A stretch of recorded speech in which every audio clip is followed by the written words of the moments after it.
না কইলে আর ভালো লাগবো না।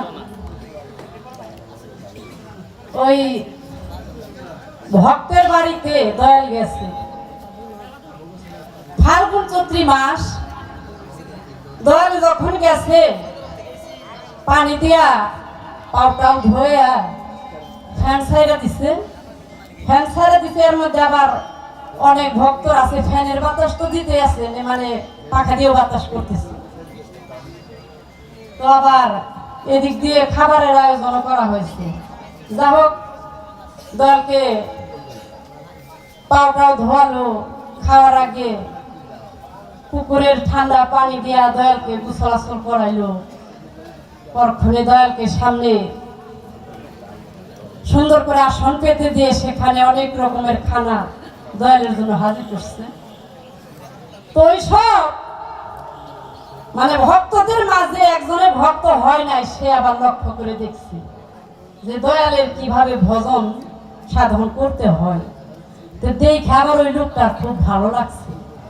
যাহারে একজন মানুষকে আসার সঙ্গে সঙ্গে হাতটাও ধুয়ে দিল, শরবত টরবত খাওয়াইলো, আবার গোসল আসল করে কি সুন্দর তার সামনে মানে সেবা দিল। উপরে ফ্যান করতেছে, কেউ বা পাখা দিয়ে বাতাস করতেছে। জীবনে তো অনেক সময় পার করে দিছি, তার একটা মুর্শিদের কাছে আমিও যাই, আমিও মুর্শিদের সেবা করি ওদের মতন। তোর মনেও সাথ যাচ্ছে, ও গিয়া মুরিদ হইছে তো হইছে একবারে ভরা পৌষ মাসে, পৌষ মাঘ মাস একবারে শীতকালে কয় বাবা। তো দয়াল রে বলে আসছে, দয়াল আপনি আমার বাড়িতে একটু যাবেন, আমি আপনার সেবা করবো। দয়ালে খুশি হয়ে গেছে। তো দয়ালে যাওয়ার সাথে সাথে ওই যে ওর মনে রাখছে যে কি করতে হয়। দয়ালে যাওয়ার সাথে সাথে টুল একখানে ভালাইয়া সুন্দর করে পাউটাও ধুয়ে দিচ্ছে। কিছু শরবত ঠান্ডা কিছু শরবত দয়ালকে দিছে, দয়ালে খাইছে। তারপর মনে মনে ভাবে যে দয়ালকে যদি দুপুর বেলায় খাবার দিব তার আগে তো একটু গোসল করাইতে হবে। দয়ালকে ওই পুকুর পাড়ে নিয়ে গেছে। টাগইয়ের যে ঠান্ডা পানি বাবা বুঝেন তো ঠেলা, হ্যাঁ কচুরি পানা ভর্তি ওই পাগারের পরে নিয়ে গিয়া ঠান্ডা পানিতে এমন মানে গোসল করাইছে, মানে দয়ালের তো একেবারে হ্যাঁ এমন অবস্থা। হাত মুখ মুছাইয়া নিয়ে গেছে কোথায়, ফ্যানের নিচে। আবার তারা ভাঙ্গিলে কয় আয় তাড়াতাড়ি আয়, এনে তো আমি আর তুই ছাড়া কেউ নাই, দয়ালে বাতাস কর পাখানি হাতে। তোর উপরে ফ্যান ঘুরে আবার এই যে পাখা দিয়ে বাতাস করে, তাইলে বুঝেন ঠেলা দয়ালের কি অবস্থা। হ্যাঁ তো এমন অবস্থায় দয়াল খানা আর খাইব কি বাবা। ওই খানাটা না আনার জন্য ভিতর বাড়ি গেছে। আইসা দেখে দয়াল তো একবারে মানে শক্ত হয়ে গেছে, লড়ে চড়ে না। এখন ভক্ত তো মানেই হয়ে গেছে কেরে দয়াল এত সেবা যত্ন করলাম, এখন খানা খাবো, এই সময় দয়াল লড়াচড়া করে না, কারণ কি? এখন যে তারা যে স্ত্রী সে বলতেছে এই যে দয়াল তোমার ওই নাই। এখন এই দৃশ্য দেখে পাড়া প্রতিবেশী জুটছে।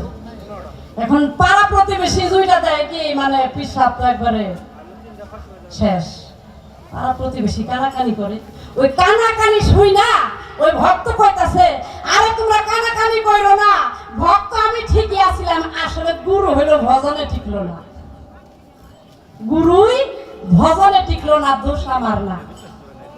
আজকে আমার দয়ালের কাছে জিজ্ঞাসা করছিলাম অনেক কিছুই, তো এও কথা জিজ্ঞাসা করছিলাম যারা বায়াত হইব না জীবনে প্রতিজ্ঞা কইরা বইছে তারা জানি বায়াত হয়, এই সম্পর্কে আপনি কিছু আলোচনা রাখবেন কি বাজান বলছিলাম না।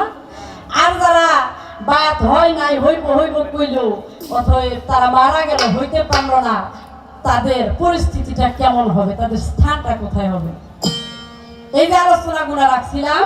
তো আমার গানের মধ্যে অনেক কথা বলছি। তো এই জায়গায় আমার দয়াল আমার একটা কথা বলছে যে মানুষ রতন করো তারে যতন যদি মনে চায়। আচ্ছা গানের মধ্যে কবি এই কথা লিখছে, ঠিক আছে। আবার কবি এও কথা লিখছে আগে জ্ঞান দিয়ে আমার বাধ্য করো বাদে তোমার যে ছয়জন জ্ঞান দিয়া মনকে বাধ্য করো। ওই মন দিয়ে যদি তোমার গুরু ভজন করো, ওই ভজন হবে না। মনটাকে আগে জ্ঞান দিয়ে বাধ্য করতে হবে। এজন্যই আমার ভিতরে আল্লাহ জ্ঞান, মন, বিবেক দিয়েছে। আমি যদি মন দিয়ে ভজন করি হবে বাবা? কাল কিয়ামত পর্যন্ত আমার গুরু ভজন হবে না। তাহলে কি বলেছে? মন বাবু আর জ্ঞান মহাজন, চেয়ারম্যান পদপ্রার্থী দুইজন। এখন মন বাবুকে যদি আমি চেয়ারম্যান বানাই, আমার দেহের অবস্থা হবে কি বাবা? হ্যাঁ, সকালে অকাল হইতে আর দেরি হবে না। তার কারণ আমার মধ্যে 6 ঋতু বাস করে, কাম, ক্রোধ, লোভ, মোহ, মদ, মাৎসর্য। তাদের উত্তেজনা আমার দেহটা সকালেই অকাল হয়ে যাবে। তাই তো কবি বলেছে, জ্ঞান দিয়া মনকে আগে বাধ্য করো। তাই সুরজন হস্তান্তর করে যে জ্ঞান ভোট দিয়েছে জ্ঞান বাবুরে, আর মন বেটা পালাবে ডরে, এই দেহ রাজ্যে চলবে সুবিচার। দয়াল, আপনি তো অনেক কথাই বললেন, তা তো আমারও ভালো লাগছে, কিন্তু এই সমস্ত আলোচনার ধারে কাছে আপনি আসেন না। এই দুঃখটা থর জায়গা নেই। ভালোই ভালো, তবে তার গানের মধ্যে একটা কথা আমার জানার বিষয়, এই যে নদীতে ঘাট পানি, ওই নদীতে নাকি, ওই নদীর পানি দিয়ে নাকি অজু করলে জীবনে অজু ভাঙে না। বলছে না গানের মধ্যে কথাটা? আমরা দেখা যায় নামাজ পড়তে গেলেই মানে এরকম ওরকম হয়, দৌড়ায় গিয়ে আবার অজু করি। তো দয়াল, এই যে কথাটা, যে নদীতে অঘাত পানি, এই নদীটা আমার এই দেহের মধ্যে কোথায়? আর আমি কিভাবে অজু করব? পানি তো লাগবে নাকি? অঘাত পানি আছে এটা জানলাম, কিন্তু কিভাবে আমি অজু করব? তার পানিটা কিভাবে আমার দেহ থেকে আমি কিভাবে অজু করব? তার নিয়ম নীতিটা কি? এই নদীটা কোথায়?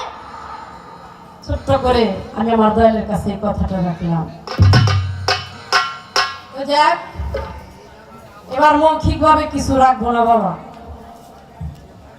গানের মধ্যে কিছু জিজ্ঞাসা করি, যদি দয়ালের কৃপা হয়। তবে আরেকটা বিষয় বাবা, শিষ্য সেবক বালক তারপর হয় ভক্ত, কিন্তু আজকে খেয়াল করতে হবে, পালাটা দেওয়া হয়েছে আমাকে শিষ্য। কি বাজান?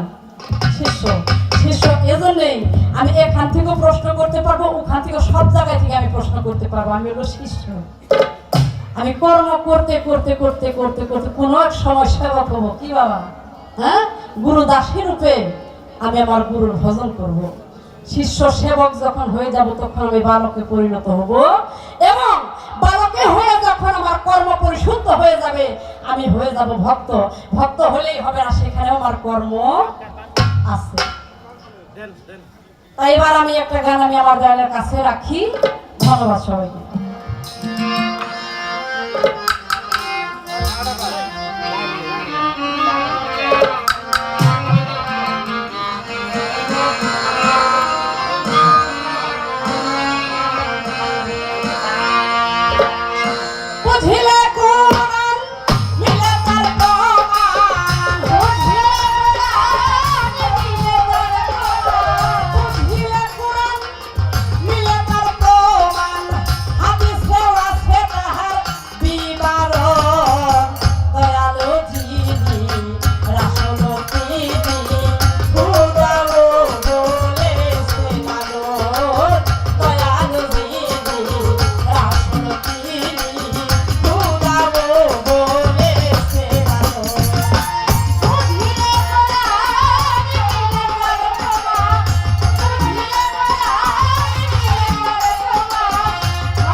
রাবেয়া বসরি নাম ছিল তার,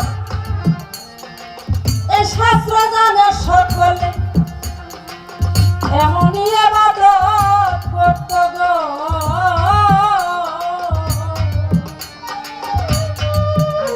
আমরা শনিবারে জীবনে রাবেয়া বসরি বিয়া বসে নাই,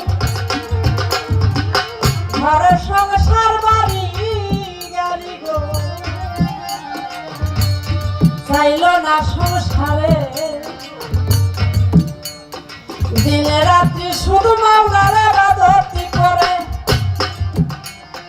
এত ইবাদত দেখায় আমার মাওলা, আমার মাওলা আপনার সাইকি প্রিয়া স্বয়ং হাজির হইয়া জিজ্ঞাসা করে, বলো না রাবেয়া বলতেছি ডাকিয়া, রাবেয়া এই যে তুমি এত ইবাদত করো, তুমি যে এত ইবাদত করো আমার বেহেশতের আশায়, রাবেয়া বসরি বলে, মাওলা তোমার বেহেশতের আশায় আমি ইবাদত করি না, তাহলে দুজকের ভয়? বলে, হে মাওলা আমি যদি দুজকের ভয়ে ইবাদত করে থাকি, আমার ইবাদত যদি দুজকের ভয়ে কারণে হয়, তুমি সবচাইতে কঠিন দুজক, আমি দুজকের মধ্যে তুমি আমাকে নিক্ষেপ করো। আমি রাবেয়া বসরির জন্য পুরো আঙ্গার হয়ে যাব, আমি সেখানেও তোমারই ইবাদত করব। মাওলা বলে, রাবেয়া তুমি বেহেশতের আশা করো না, দুজককে ভয় করো না, তাহলে কিসের আশা ইবাদত করো? সেদিন রাবেয়া বসরি চোখের পানি ছেড়ে দিয়ে বলেছিল, মাওলা চাই না টাকা চাই না করি রে, মাওলা বলতেছি তোমারে, তোমার কাছে পাইলে আমার সকল ধরে সরে, আমি তোমায় পাইলে সবই পাবো, তোমায় পাইলে সবই পাবো, আমার কুলমান দিয়া দিব রে, তাহলে তোমায় পাইলে সবই পাবো, আমার কুলমান দিয়া দিব রে, তোমায় পাইলে সবই পাবো। ভক্ত এমনই হয়, ভক্ত তাতে খুশি, কেন খুশি জানে? ওই ভক্ত গুরু অনুরাগী, যে দয়াল গো তোমার যদি ইচ্ছা হয় এই দাসের ডুবাইয়া মারতে তাই করবো, কিন্তু তোমার ওই রূপ যেন আমি কখনো ভুলি না, আমি তোমার কাছে অনুরোধ রাখি। তাই কবির একটা গানের মধ্যে বলেছে, ভালো বন্ধুর ছবি খানা সঙ্গে দিতে ভুল না, তুমি যতন করে তোমার বাক্সে ভরে